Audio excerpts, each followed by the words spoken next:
দেখতে কেমন ছিলেন আমাদের নবী? এক কথায় যদি বলেন আপনারা বলবেন যে অনেক সুন্দর ছিলেন, অনেক সুন্দর ছিলেন। ইউসুফ আলাইহিস সালাতু ওয়াস সালামকে যখন ওই মিশরের মহিলারা দেখতে এসেছিল, সেই সময়ের দাবি অনুযায়ী দেখতে আসার পরে আপনারা জানেন যে তাদের হাতে আপেলের টুকরা, মানে একটা করে আপেল আর ছুরি দেওয়া হয়েছিল। তো ছুরিতে আপেল না ধরে তারা হাত ধরে হাত কেটে ফেলেছিল সৌন্দর্যে বিমোহিত হয়ে। ইতিহাসবেত্তারা বলেন আমার পেয়ারা হাবিবকে কেউ যদি এইভাবে দেখতো, ছুরিটা তার হাতে না, ছুরিটা তার বুকে চালায় দিত, কিন্তু বুঝতে পারতো না যে কি দেখতেছে তারা। সামনে রহমাতুল্লিল আলামিন এত সুন্দর ছিলেন, বলুন সুবহানাল্লাহ। আল্লাহর হাবিব সাল্লাল্লাহু আলাইহি ওয়াসাল্লাম এমন লাবণ্য চেহারা অধিকারী ছিলেন, এমন প্রশস্ত কাঁধের অধিকারী ছিলেন যে কাঁধ কারোর সাথে মিলে না, যে চেহারা কারোর সাথে মিলে না। নবীজি সাল্লাল্লাহু আলাইহি ওয়াসাল্লামের ভ্রুগুলো ছিল একটু লাগানো ধনুকের মতো, এবং না মোটা না চিকন, তবে ভ্রুগুলো একেবারে কুচকুচে কালো দেখা যাইত। কপালটা ছিল একটু লম্বাটে, ছোট কপাল না, আবার খুব বড় কপালও না, দেখতে খারাপ লাগে, মাঝারি মানের কপাল ছিল। নবীজি যখন ঘামতেন, কপালের ওপরে যখন ক্ষুদ্র ক্ষুদ্র ঘামগুলো বের হতো, যেন মনে হতো নবীজির কপালে মণিমুক্তগুলো ঠিকরে পড়তেছে, একেবারে জল জল করে প্রজ্বলিত হচ্ছে, বলুন সুবহানাল্লাহ।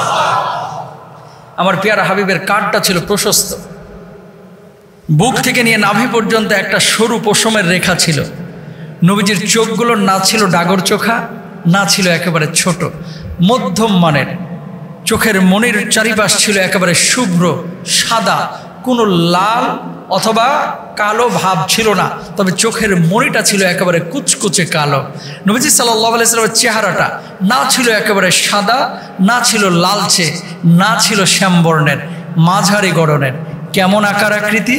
দুধে আলতা মেশাইলে যেরকম একটা কালার তৈরি হয়, আল্লাহর হাবিব সাল্লাল্লাহু আলাইহি ওয়াসাল্লামের চেহারাটা ছিল এরকম একটা কালারের, না ফর্সা না শ্যামলা, কালো তো প্রশ্নই ওঠে না, তাকাইলে শুধু তাকিয়ে থাকতে মন চায়, বলুন সুবহানাল্লাহ।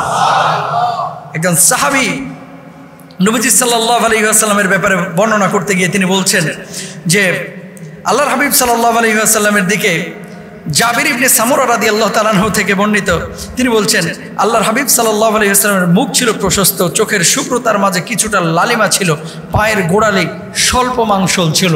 গোড়ালিতে অনেকের মোটা গোশত থাকে একেবারে, আল্লাহর হাবিবের এরকম মোটা গোশত ছিল না, গোশত ছিল সামান্য। নবীজি যখন হেঁটে যেতেন মনে হচ্ছে উপর থেকে নিচের দিকে তিনি নামছেন। মাঝে মাঝে যখন নবীজি হাঁটতেন, সাহাবারা পেছন থেকে নবীজির চুলের দিকে তাকাতেন, মাথার দিকে তাকাতেন, দেখা যেত সমুদ্রের ঢেউ যেন নবীজির মাথায় খেলে যাচ্ছে। না চুলগুলো ছিল একেবারে শার্ট সলিড, আবার না ছিল একেবারে কোকড়ানো। সলিড এবং কোকড়ানোর মাঝামাঝি যে চুলটা, দেখলেই তাকিয়ে থাকতে মন চাই। আমার পেয়ারা হাবিবের চুল ছিল এরকম কোকড়ানো, বলুন সুবহানাল্লাহ।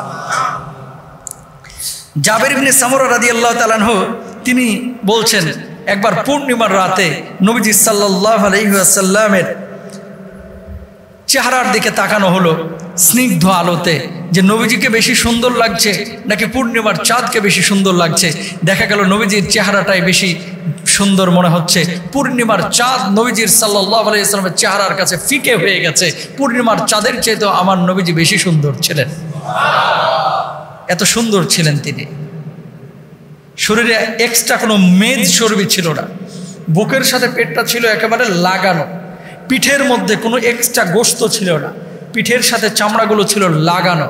নবীজি কখনো খালি গায়ে থাকতেন না, জামা কাপড় খুলতেন না, তবে নবীজির পিঠের ওপরে একটা মোহরে নবুয়তের চিহ্ন ছিল, দাগ ছিল। আল্লাহু আকবার বলেন। নবীজির পিঠের মধ্যে আল্লাহ তাআলা এই মোহরে নবুয়তের দাগ দিয়েছিলেন। দেখতে কেমন? কবুতরের ডিমের মতো। হযরত সালমান ফারসি রাদিয়াল্লাহু তাআলা আনহু আল্লাহর নবী সাল্লাল্লাহু আলাইহি ওয়াসাল্লাম যখন মদিনায় একবার কিছু খেজুর নিয়ে আসলেন, নিয়ে আসার পর আল্লাহর নবীকে বললেন, ওগো নবীজি, এই যে খেজুরগুলো নিয়ে এসেছে আপনি গ্রহণ করেন। আল্লাহর নবী বললেন, সালমান এই খেজুরগুলো কিসের খেজুর? বললেন আল্লাহর নবী এগুলো সাদাকার খেজুর। আল্লাহর নবী বললেন, আমি সাদাকার খেজুর ভক্ষণ করি না, এগুলো অন্যদেরকে দাও। পরের দিন আবার খেজুর আনা হলো। সালমান, এই খেজুরগুলো কিসের খেজুর? আল্লাহর নবী, এই খেজুরগুলো আপনার জন্য হাদিয়া স্বরূপ আমি এনেছি, সাদাকার খেজুর না। আল্লাহর নবী নিজে গ্রহণ করলেন, ভক্ষণ করলেন। ওখান থেকে কিছু খেজুর অন্যান্য সাহাবীদেরকে হাদিয়া আল্লাহর নবী দিলেন। যখন হাত দিয়ে এই খেজুরগুলো প্রশস্ত হাতে আল্লাহর নবী দান করছিলেন, যখন দিচ্ছিলেন, নবীজির পিঠ মোবারকের দিকে সালমান আল ফারসি তাকিয়েছেন। দেখতে পেলেন কবুতরের ডিমের মতো দুই কাঁধের মাঝখানে একটা চিহ্ন আছে, যার আশপাশে কালো কালো কিছু তিলের মতো দাগ আছে। ওই মোহরে নবুয়তের সিলটা দেখার সঙ্গে সঙ্গে সালমান আল ফারসি বললেন, নবীজি আপনি কালেমা পড়ায় দেন। পূর্ববর্তী কিতাব এবং আলোচনা থেকে আমি শুনেছি এই চিহ্নটা যে মানুষের উপরে থাকবে সে যেন তেন কোনো মানুষ না, সত্য শেষ নবী।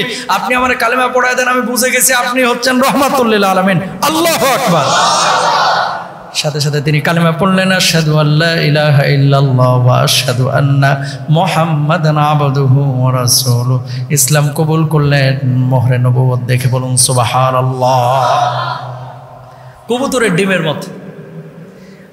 আরেকজন সাহাবী রাসূল আকরাম সাল্লাল্লাহু আলাইহি ওয়াসাল্লামের ব্যাপারে বলতে গিয়ে তিনি বলছেন কি দেখেন,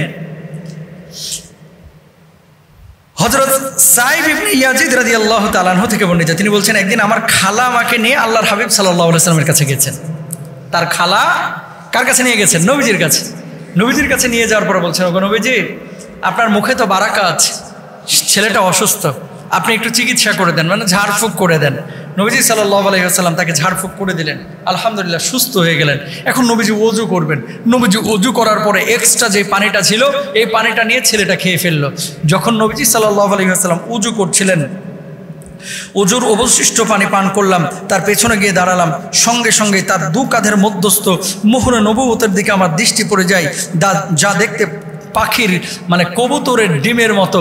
আমি সেদিনই প্রথম নবীজির পিঠের ওপরে এই কবুতরের ডিমের মতো মোহরে নবুয়তের সিল দেখতে পাইলাম। বলুন সুবহানাল্লাহ। তাহলে আমার আপনার নবী তিনি শুধুমাত্র মানে কথিত নবী ছিলেন না, তাকে যে মোহরে নবুয়তের মানে আল্লাহ তাআলা যে রিসালাতের দায়িত্ব দিয়েছেন, নবুয়তের যে দায়িত্ব দিয়েছেন, এই সিলটা নবীজির পিঠে মেরে দিয়েছিলেন। এবং আল্লাহর হাবিব সাল্লাল্লাহু আলাইহি ওয়াসাল্লাম দেখেন, যখন বালক অবস্থায় মানে ছোট অবস্থায় শিশু অবস্থায় আরবের রীতিনীতি ছিল যে সুন্দর ভাষা শেখার জন্য পার্শ্ববর্তী এলাকায় দুধ পান করানোর জন্য পাঠানো হতো। সে সময় নবীকে যখন পাঠানো হচ্ছিল, আল্লাহর হাবিব সাল্লাল্লাহু আলাইহি ওয়াসাল্লাম যেই গোত্রের সাথে যেই কওমের সাথে যাচ্ছিলেন, জীর্ণ শীর্ণ উটগুলো আজকে একেবারে রুষ্টপুষ্ট হয়ে গেছে। যেই দুধের এই উটের স্তনে দুধ ছিল না, সেই উটের স্তনগুলো দুধে পরিপূর্ণ হয়ে গেছে। যেই মাঠে ঘাস ছিল না, সেই মাঠগুলো ঘাসে পরিপূর্ণ হয়ে গেছে। যেই এলাকায় খাবার ছিল না, সেই এলাকায় খাবারে পরিপূর্ণ হয়ে গেছে। আল্লাহর হাবিব সাল্লাল্লাহু আলাইহি ওয়াসাল্লামের বদৌলতে বরকতে আল্লাহ সুবহানাহু ওয়া তাআলা এত কিছু দিয়েছেন।